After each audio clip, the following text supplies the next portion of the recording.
Здравейте, приятели! Днес отново сме в любимата ви локация, а именно Витошка 120, магазин Health Store. Аз съм Виктория, а това е новият продукт, който ще ви представя днес.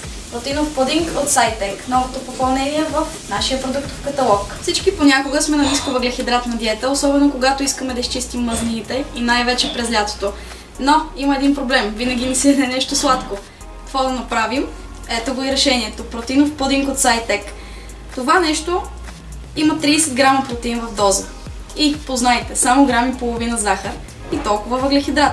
Мазнините са 2 грама, а наситените от тях са по-малко от 1 грам. Опаковката от протеинов пудинг съдържа 10 дози. Може да ги направите с вода или с мляко, но за по-лесно предпочитам да ви покажа една интересна рецепта. Заповядайте в кухнята ни!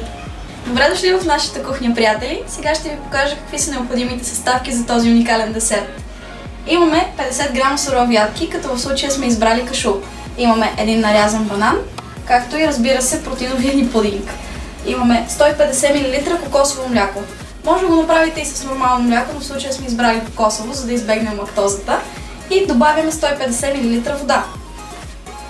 Трябва да имате готовност за чопър или някакъв блендер, който ви е под ръка. Първото, което ще направим, е да сложим ядките в блендера.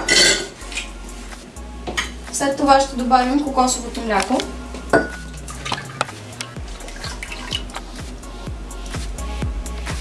Идва момент за нарязания банан.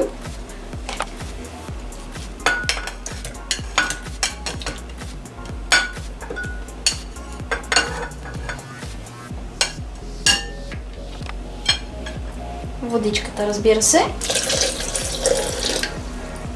И накрая добавяме и уникалната доза протеинов пудинг. А сега ще блендираме до получаването на хомогенна смес. Хомогенната смес, която се получи, изсипваме в удобна купичка, след което украсяваме по наш избор с ядки или някакви плодове. След като всичко е готово, трябва да престои в хладилник около час време или в фризера за 15-20 минутки, за да стегне. А докато чакаме нашия пудинг да се охлади и да стане вкусен, се настаняваме в удобния нов бар на Витошка, където може да хапнете най-вкусните здравословни бомбони, протеинови палачинки, сладоледи и БЦА мохито. И повече на място. Сега ще ви разкажа малко повече за продукта. Всъщност вътре има казеин. Това означава много бавно усвоим протеин, който ще ви държи сити за доста време. Това е един голям бонус, особено когато ни се хапва сладко в нисковъглехидратен период. Нещо друго. Защо добавихме банан и ядки? Първото нещо, за да го направим по-пълноценно като цяло хранене.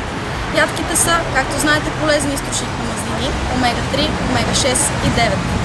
Банана го добавихме, освен за вкус, и за един въглехидрат, който да подпомогне усвояването на протеина, за да бъде то по-пълноценно. И да, не беше грешка в кадъра, правилно видяхте. Освен това имаме протеинов сладолед с уникален вкус и протеинови палачинки, за които ще видите повече в следващите видеа. Отново ще ги приготвим тук на място в нашия Healthy Bar и Healthy кухня. Ще ги изядем с голямо удоволствие и, разбира се, заповядайте, за да пробвате и вие.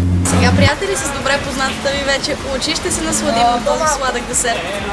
Както винаги, аз се включвам в яденето и нека сега да опитам уникалния пудинг на Вики. Нека се включа и аз. Знаете, скъпи приятели, че аз съм почитател на диетичните, здравословните и вкусните сладки неща. Показвала съм ви не един път. Да, определено този пудинг е наистина уникален. Браво, Вики! Много добра работа.